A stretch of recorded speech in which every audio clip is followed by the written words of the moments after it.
the site of the stones is listed as Cooper's Graves Bottom and not Highway Bottom. Highway Bottom.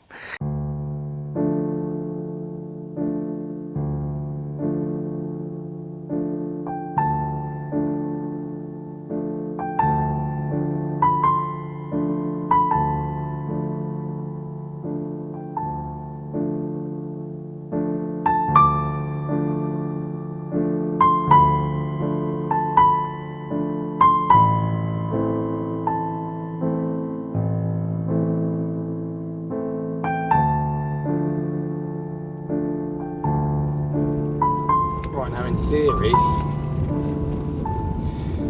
the turning should be down here somewhere.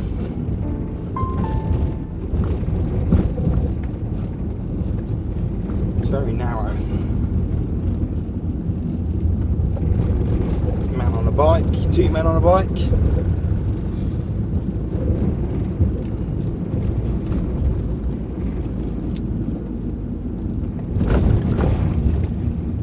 Right.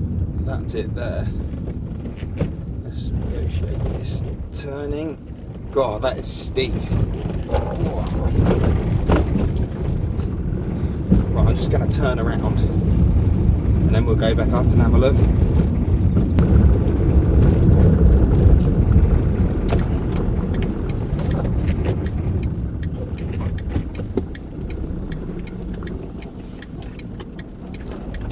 So before we continue the journey, it's important to give some context as to the backstory surrounding these stones. This comes in the form of two varying and quite vastly different tales, depending on which village you go to and who you ask. The first tale is the village of Speen's version of events, which describes how during the 18th century, wealthy families and tradesmen living in the area would use Highwood Bottom Lane and the surrounding roads on their way to Princess Risborough, possibly to market or something like that. But they were carrying a lot of material wealth, money and goods with them. Now it's said that a highwayman who went by the name of Cooper took advantage of this fact and started robbing people who decided to walk into town down these narrow, dark, winding lanes. He was later captured and hanged by the neck from a tree by the lane side.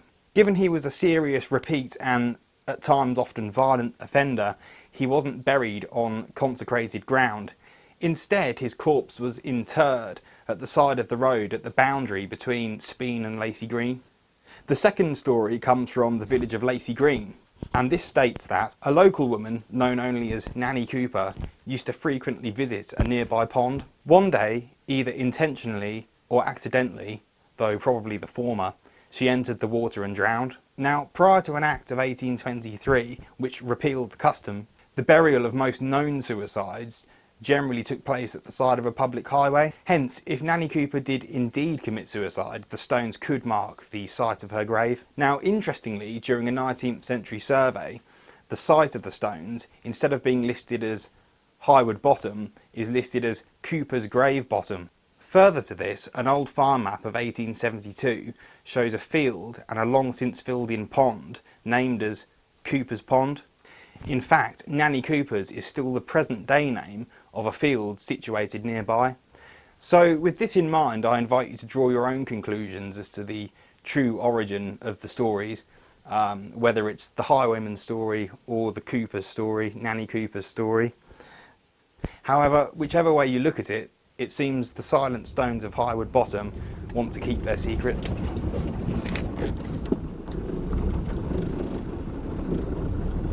Cheers, mate. Right.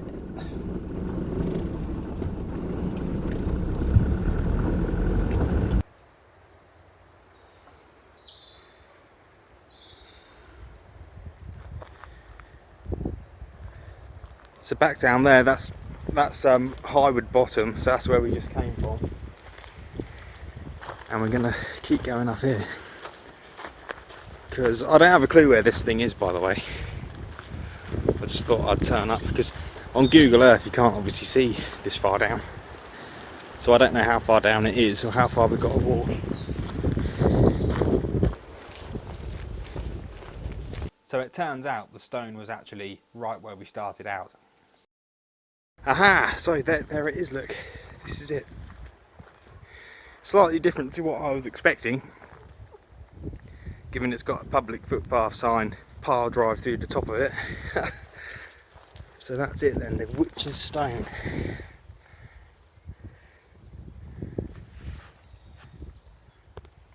Very overgrown.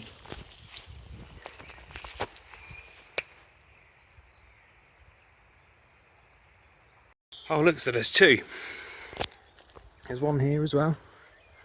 Now, as to why there's two stones, I'm not too sure. I did try doing a bit of research, but it's quite difficult to actually find any substantial kind of writing on it.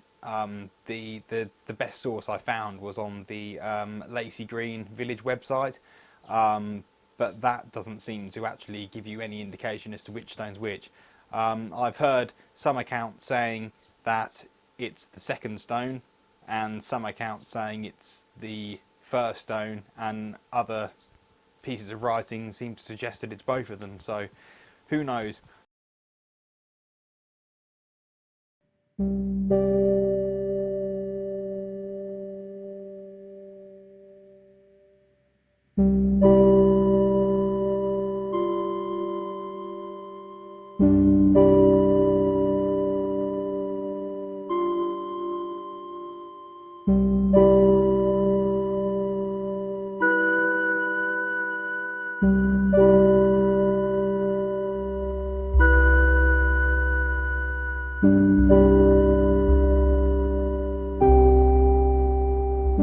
There we are, just about to head home now.